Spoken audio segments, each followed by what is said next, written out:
그 더운 물은 이제 혈압을 떨어뜨리는 거 외에도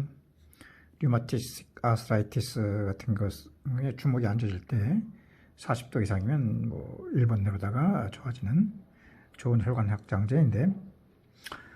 뭐 기넥신이라든가 뭐 타나민 뭐 이런 거, 또 이명, 어지럼증, 귀목목 시력 뭐 이런 것에 쓰는 약들이 거의 다 그 혈관 확장제라는 것. 소변에 거품이 나오는다는 얘기는 그 단백질이 그 계면활성제 역할을 해가지고 이제 소변 볼 때 거품이 나올 수 있는 것으로서, 이거 외에도 이제 그 혈뇨라든가 뭐 압력 있을 때 나올 수 있는 것이고, 중요한 것이 CRF를 판정하는 것이 BUN이 20 이하야 되는데, 크레아틴도 1.2 이하야 되는 그 이상 되는 것으로서 포타슘도 이제 3.5, 5.3 이상 커질 수가 있는 것이고, 프로테인도 3.5 이상이어야 되는데 혈중에 그것이 없는 경우도 있다. 특히 크레아틴이 이제 예를 들어서 2.7이라고 하면은 1, 2, 3, 4단계로서 4 곱하기 15는 그 60%에서 15% 정도만 남아있는 정상적인 것이 남아있고, 정상이 없는 그런 심각한 상황이라는 것을 알아가지고, 특히 포타슘을 이렇게 떨어뜨리는 방법으로서는 이제 뭐 다이얼리시스를 갖다 한다든가, 혹은 페리토닐 다이얼리시스 해가지고 복막을 통해서 고장에 칼슘이나 마그네슘 많은 것을, 소듐을 많은 걸 집어넣어 가지고 속에 있는 포타슘이 혈관에 있는 것이 이제 밖으로 배출되게 이제 하는 복막 조속이라든가 이런 것을 할 수가 있고, 포타슘이 많은 음식은 뭐 초콜릿, 그러니까 이제 채소 같은 거 데쳐 먹는 게 좋겠고, 초콜릿, 우유, 치즈, 멸치, 견과류, 가차국, 뭐 시금치, 바나나, 토마토 같은 것을 좀 덜 먹던가 잘 데쳐 먹어야 되는 것이다. 그 CPR을 할 때 압박을 하면서 산소를 넣어주면서 동시에 이제 이 에피네프린과 비본 같은 걸 넣어주는데, 비본 같은 것은 NaHCO3 해가지고 세포 안에서 CO2가 물과 많아지면 H2CO3가 되면서 H나 HCO3가 되는데, 이 세포 안에서 일어나는 그 HCO3를 공급해 줌으로써 평형이 왼쪽으로다가 이동하게 하는 것으로서 이제 대개 뭐 5분 간격으로다가 이것을 1mm 이큐브런트를 아이브 해주는데, 이것은 에시도시스가 된 거. 왜냐면 심정제가 되면 이제 에시도시스, 젖산이 많아져서 에시도시스 되니까 그것을 갖다가 이제 억제해주는. 그래서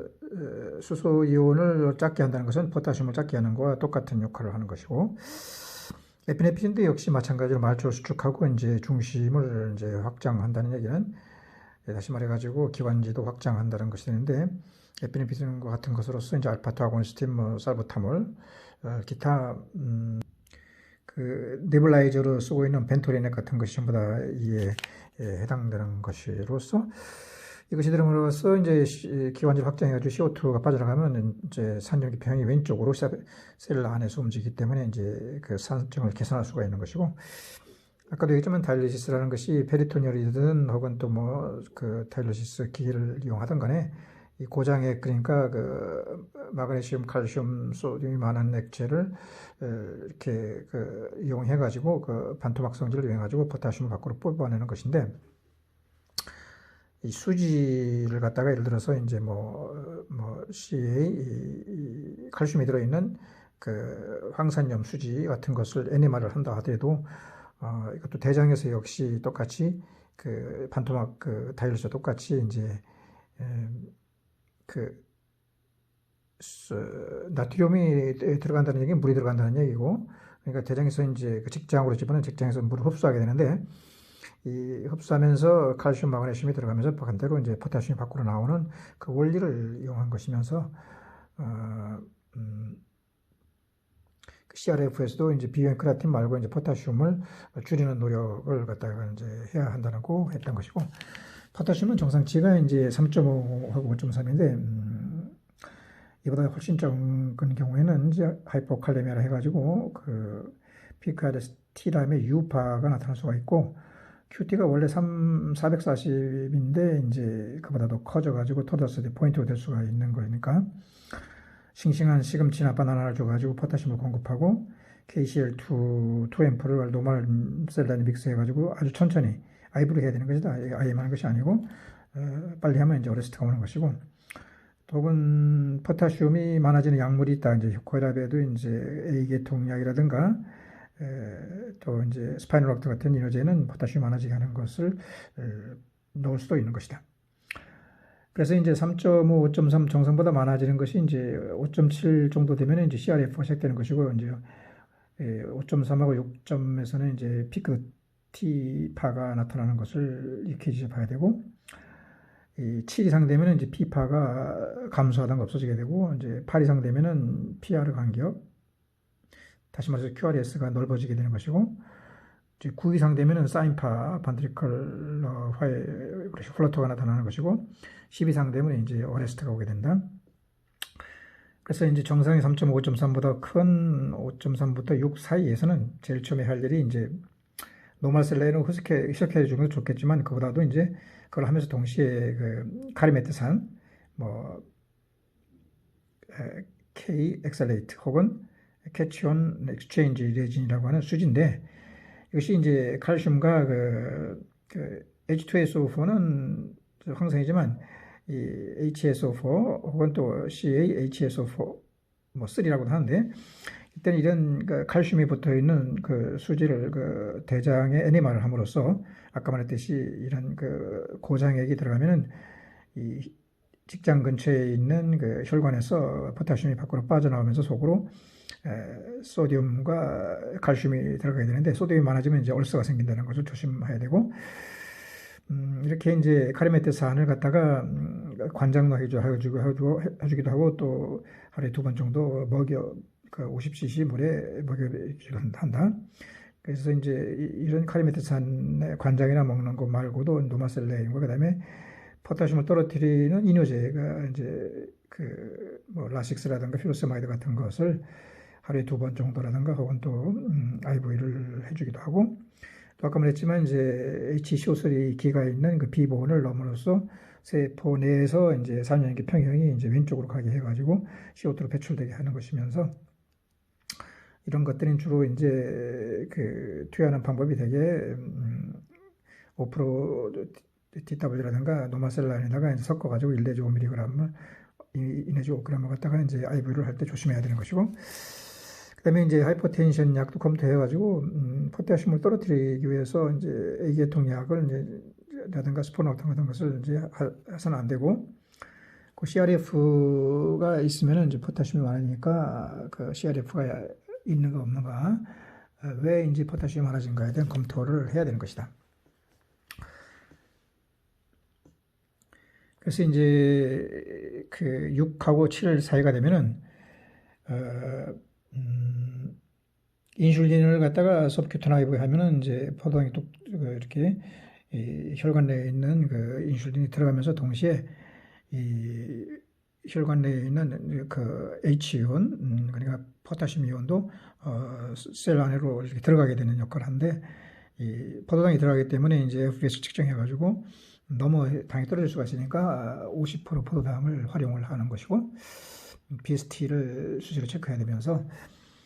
그리고 이제 아까 말했듯이 이제 벤토린 네블라이저라는 것이 이제 베타2 아고니스트다. 다시 말해가지고 말초 수축하고 중심을 이완한다는 얘기는,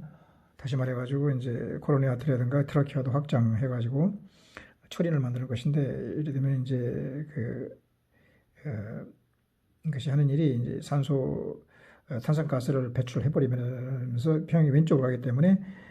결국 그 포타슘이 그 세포 안으로 이렇게 다 들어가는 그런 역할, 포타슘이 없어지고 수소가 없어지고 그다음에 이제 CO2로 나오는 그런 역할을 도와주는 것이고, 그래서 에피네프린과 같은 효과가 되고, 그다음에 이제 7 이상 되면은 칼슘 글루코네이트를 라이브 해준다. 되게 산해질 1g을 갖다가 천천히 이제 3%짜리를 갖다가 이제 라이브 해주는데, 이것은 소듐이 들어가고 포타슘이 나오는 것이 이제 빨라지면 흥분된 것인데, 이것을 천천히 안정되게 해가지고 포타슘이 좀 덜 나오게 하는 역할을 이제 이 칼슘이 이제 딱 버티고 있음으로써 안 나오게 되는 것이고, 그래도 안 될 때는 이제 다이얼리시스를 해줘야 되는 그런 상황으로 이제 이르게 되는 것이다. 이제 페리토늄도 있고 이제 기계식도 있는데 다 마찬가지로 이 칼슘이라든가 마그네슘, 소디움이 이제 포타슘을 밖으로 빼내는 그러한 일을 하게 되는 것이고, 이제 우리가 이제 많이 보면은 그 암 환자한테 보면은 증식 억제하기 위해서 뭐 TS1 kapsul 같은 걸 하루에 2번 정도 주고, 또 암약을 먹을 때 이제 구역질 많이 난다. 그럴 경우에 이제 뭐 에멘드 kapsel을 갖다가 그때마다 이제 주는 것이고, 사이로도 있을 때 신제로이드를 1.5T 정도, 0.5T, 1.5T 정도 주를 갖다가 이제 뭐 한 달간 처방한다든가, 혹은 또 이렇게 시저 같은 게 생길 수가 있다. 암 환자들이 이제 이런 경우에 이제 그 아티반이라든가 혹은 또 디아제판을 IV 안에 해야 되고 IM보다도, 그다음에 먹는 것으로서 이제 케프라 정도 하루에 뭐 2번씩 그 30일 처방한다든가, 오르필 시럽 같은 거 시럽도 이제 30일씩 하루에 2번씩 처방한다는 것을 하고, 이 스키조프레니아 이런 환자들이 이제 많이 그 이렇게 발작을 하고 막 그렇게 격렬하게 된 것은 도파민, 칼슘이 많아진 것이기 때문에 이것은 심파스틱 흥분한 것이고, 파라가 흥분하게 해가지고 이제 가바를 이제 상진하게 하면 이것이 좀 가라앉는 것이다. 그래서 이제 기준치보다도 이제 더 떨어진 것, 올라간 것이 이제 스키조프레니아에 발현되고 이제 기준치 떨어진 것이 우울증인데, 그것은 이제 노에프네프린이라든가 도파민, 세로토닌이 상당히 떨어진 것인데, 달리기를 하면 어떤 효과를 보냐면, 이런 그 노에프네프린, 도파민, 세로토닌이 이제 떨어지던 것이 기준치로 올라오기 때문에 항우울제 효과가 있고, 달리면 또 동시에 심파세틱이 이렇게 억제가 되면서 파라가 확진되기 때문에 이제 코르티솔 같은 것도 다운되는 것이고, 또 달리기 하면 이제 그 시냅스를 활성화시키는 어떤 그 물질, 이것을 갖다가 뭐 브레인 다이버리드 뉴로트로픽 팩터, BDNF라고 하는데 이런 것도 나오고, 또 ADHD, 즉 Attention Deficit Hyperactivity Disorder의 그 애들 같은 것이 있을 때 주력이 이렇게 결핍한 애들한테도 달리기가 도움이 되는 것이다. 아티리얼 파이브레이션이 생기는 원인은 여러 가지가 원인이 있을 때, 뭐 차드 바스에서 나올 수 있는 여러 가지 질환이든가, 혹은 또 바이패스 등등이 있는데, 아티리얼 파이브레이션은 그 잘못하면 이것이 이제 벤트리클러, 아티클러 파이브레이션에서 플러터로 돼가지고 빠른 그 심실 벤트리클 반응을 해가지고 이제 토르사 데포인트로 갈 수가 있는 것이다. 그렇기 때문에 그 전처치로다가 반드시 그것이 원인이 무엇이든 간에 우선 엔티스롬보틱 에이전트를 써가지고 스트로크를 갖다가 세레브레이든가 스테미 같은 걸 막아야 되기 때문에 아스피린, 클로피도그렐, 그다음 와파린, 헤파린보다도 요새는 출혈이 좀 덜한 그 아픽스타바카트, 리바녹사반, 아다리를 쓰게 되는 것이고, 이렇게 전처치를 한 다음에 동시에 이제 하트레이트를 우선 SNO도 AV노드를 억제하기 위해서 베타브로콜 써가지고 하트레이트를 이렇게 줄여주면서 동시에 베타브로콜 써도 그러니까 SNO도 억제하는 그 칼슘철 브로콜 써도 좋다. 그런데 이제 이것은 하트레이트를 좀 줄이고 혈압을 떨어질지 모르지만은 그 아티리얼 파이브레이션 자체에 바이패스 같은 것이 있다면은 바이패스를 억제하는 약인 소듐이 들어가지 않게 하는 킴피디, 키니딘 프로케나마이드, 디소피라메이드, 클래스 1A라든가 클래스 1C,